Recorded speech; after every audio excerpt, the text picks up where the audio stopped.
ठाकुर जी का प्रागट्य हुआ। सबने खूब आनंद लिया, गाए नाचे, उत्सव मनाया। बहुत लंबा ये उत्सव चला, कई महीने तक चला। और वाके बाद ठाकुर जी 4 दिन के हुए।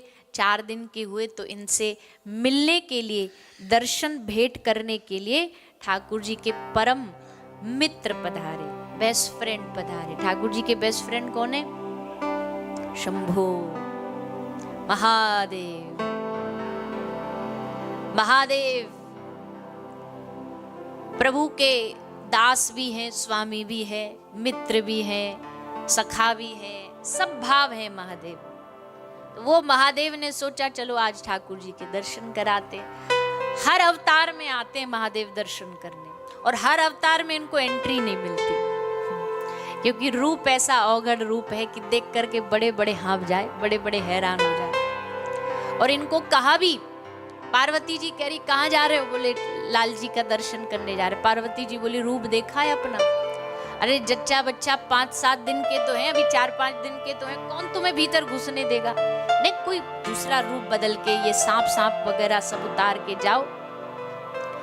महादेव को थोड़ी देर के लिए महादेव का भी दिमाग पलट गया। हाँ ठीक कह रही है पार्वती जी। ये अपना कॉस्ट्यूम चेंज करने लगे, इतने में इनके गले में पड़ा हुआ एक सांप फुसफुसाया। बोले महादेव एक प्रार्थना करें। महादेव ने कहा बोले प्रभु छोटी मुंह बड़ी बात है, पर हमने सुना है भगवान के सामने जैसे हो वैसे ही जाना चाहिए, बनावटी बन के नहीं जाना चाहिए। महादेव बोले ओ ये बोली पते की बात। बोले महादेव आप अपने ब्याह में ना बदले तो अब क्यों बदल रहे हो? महादेव को खूब समझाया इनके ब्याह में देवगणों ने कि महादेव आज तो शादी है, आज तो दुल्हा हो, कम से कम आज तो दुल्हा की कॉस्ट्यूम पहन लो। महादेव बोले जाए अपनी छोरी देनी है ऐसे ही दे, हम ना बदलेंगे। बोले कम से कम सेहरा बांध लो। बोले ना सेहरा की जरूरत नहीं, जटाएं इतनी बड़ी है वही गोल गोल बांध लेंगे। बोले घोड़ी पे तो बैठ लो। बोले घोड़ी की जरूरत नहीं, नंदी पे ही बैठेंगे।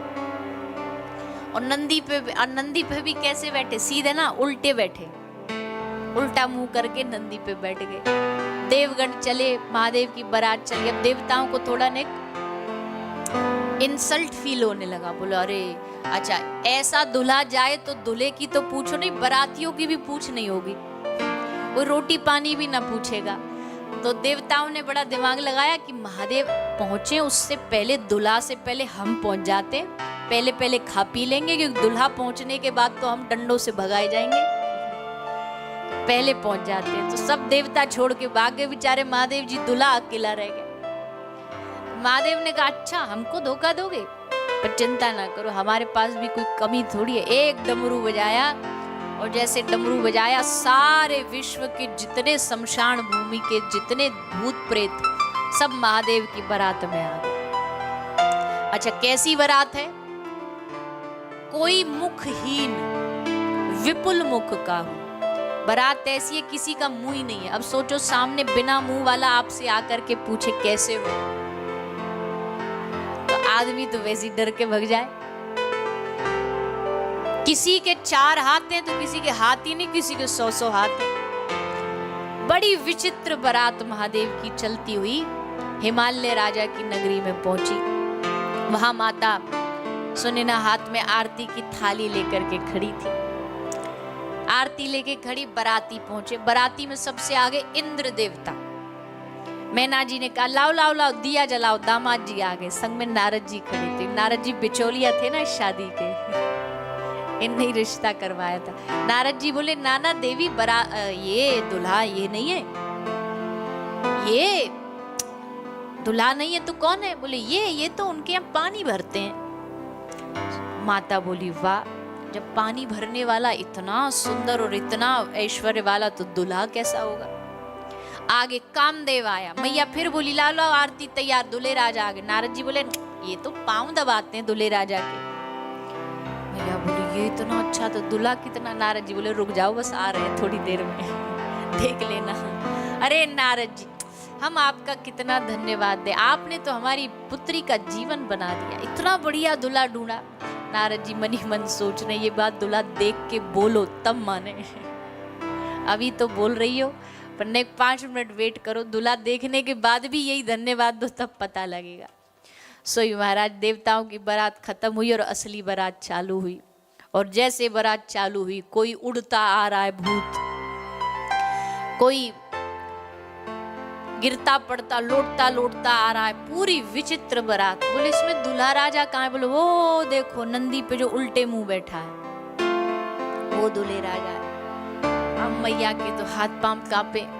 दूल्हे राजा उतर के आए और जैसे उतर के सामने मैया के खड़े हुए, आरती की थाली हाथ में थी पर गले में सर्प मुंडों की माला भस्म देख करके मैया की हाथ की थाली छूट गई। मैया मूर्छित होकर के बेहोश होकर के गिर पड़ी। अब महादेव ऐसे देखे, साइड वाले से पूछे ये देवी कौन है? बोले देवी नहीं है, ये आपकी सास है। अच्छा अच्छा, इनको हुआ क्या है? बोले हुआ कुछ नहीं, आपको देख के घबरा गई है। पानी लाओ पानी लाओ, पानी लाए, पानी छिड़का, देवी जगी। और जब देवी जगी तो जगते ही उनने एक ही प्रश्न किया, ये नारद कहाँ है? नारद को ढूंढो। नारद जी तो पहले ही गायब। नारद जी को पता था जब तक असली दूल्हा आए तुम यहाँ से निकल लो, नहीं तो गाली तुम्हें ही पड़ेगी।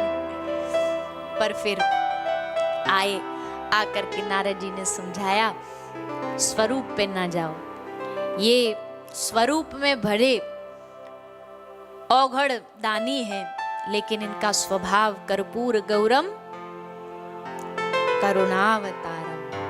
ये दोनों एकदम ऑपोजिट चीजें हैं। संहार का देवता कभी भी करुणा से भरा नहीं हो सकता। जो जिसको संहार का काम दिया हो विश्व का, उसका स्वभाव कैसा? करुणावतार। महादेव करुणा से भरे हैं, दिखने में बड़े रौद्र रूप है। तीसरा नेत्र खुल जाए तो बस महाराज।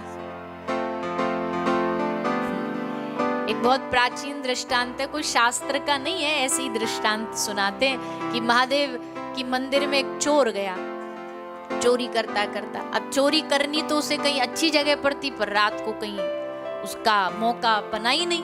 अंत में शिवालय पहुंचा, शिवालय में जाके देखा, अरे भैया मन में बड़ा दुख लगा, कम से कम राम जी का मंदिर होता, कृष्ण मंदिर होता तो कुछ तो बढ़िया मिल जाता। महादेव के शिवलिंग में बताओ क्या मिलेगा?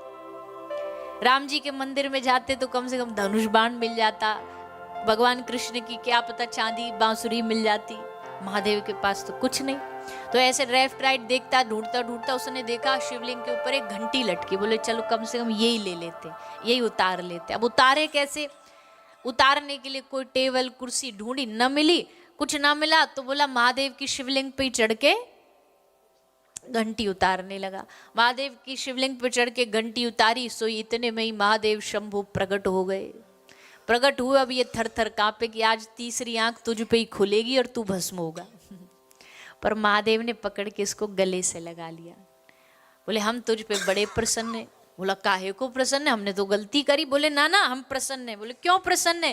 बोले दुनिया के लोग हम पे दूध चढ़ाते हैं, पानी चढ़ाते हैं, कोई मिश्री चनौरी चढ़ाता है, बेलपत्र चढ़ाता, तू पहला भक्त है जो पूरा की पूरा ही चढ़ गया हम पे। तेरा तुझको अर्पण क्या लागे मेरा, कहते हैं लोग, पर तूने तो सब चढ़ा दिया, तन मन धन सब तेरा, तो तन भी दे दिया। ऐसा अब देखो, हमने पहले ही कहा ये कोई शास्त्र की कथा नहीं है, भाव की कथा है। अब कोई कल को जाकर के ये ट्राई कर ले और कहे कि देखो वीडियो में रिकॉर्ड है, इन्होंने बोला था कि उससे महादेव प्रसन्न हो जाते, तुम्हें तो फांसी होगी, हमें और ज्यादा होगी। तो ये तो भक्त की भावना थी तो प्रसन्न हो गए। हर चीज में कॉपी थोड़ी चलती है। तो महादेव बड़े करुणा से, करुणा के भंडार है वो महादेव आज लाल जी का दर्शन करने पधारे। मैया ने जैसे देखा छोटो सो लाला, और छोटो सो लाला मैया के आंगन में सो रहे हैं, खूब लाड़ लड़ा रही थी। महादेव ने आके भिक्षा मांगी और भिक्षा में मांगा लाल जी के दर्शन। पहले तो मैया ने खूब नाटक करी, बोले हम नहीं कराएंगे, और नाटक क्या सही भी है। ऐसा रूप देख करके मैया डरब गई। मैया को लगो डर, मैया बोली ना ना बाबा हम पे ना होगो, हम पे दर्शन ना कराए जाएगो। बाबा बोले मैया तू ना सुनेगी तो हम ठाकुर जी से अर्जी लगाएंगे। और ठाकुर जी से अर्जी लगाई, अर्जी पास हुई, और ठाकुर जी ने मिलन के लिए एक लीला चालू करी। क्या लीला करी? ठाकुर जी जोर जोर से रोवे लगे, खूब रोए, इतनो रोए कि रोते रोते मैया को लगी कि लाला पे कछु है गयो है, कछ तंत्र मंत्र है गयो है, कैसे उतरवाऊं। एक सखी ने सलाह दी, बोले बाबा जी जो बाहर बैठो ये उतार देगो। बाबा से पूछी, बाबा उतार देगो? बाबा बोले काय को ना उतारेंगे, हम तो यही ताक में बैठे थे कि कोई हमें बढ़िया पेशेंट मिल जाए तो हम उसके तंत्र मंत्र से सब रोग उतार दे। मिल गया, लाओ उसे लेके आओ।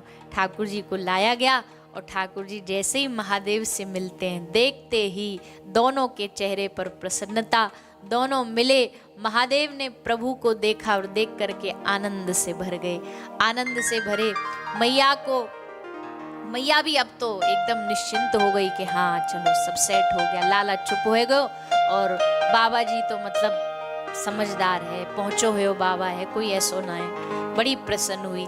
अब जाने लगे और जाते जाते आशीर्वाद दे करके गए। क्या आशीर्वाद दिया? जो ब्रज में सब लाला को आशीर्वाद। देखो दुनिया में भगवान से आशीर्वाद मांगा जाता है, पर ब्रज में मांगा नहीं जाता, बल्कि भगवान को आशीर्वाद दिया जाता। ब्रज के लोग आज भी बिहारी जी और राधा रमन जी जाके ठाकुर जी को हाथ उठा के आशीर्वाद देते हैं, बोले खुश रहे लाला, तू खुश रहे, तेरा जल्दी ब्याह है जाए। क्योंकि सबको पतो है ठाकुर जी को और कई चीज की इतनी जल्दी नहीं जितनी ब्याह की जल्दी है। हर चीज में उनको ब्याह चाहिए हो। तो आज भी ब्रज में लोग आशीर्वाद देते हैं। बोले यूं कहा देखो हमको आशीर्वाद, हम यहाँ को देने आए। तो क्या आशीर्वाद देते हैं? सब ब्रज की गोपियां महादेव आशीर्वाद देते, मैया तेरे छोरा को काई की नजर ना लगे, ऐसो हम आशीर्वाद दे रहे।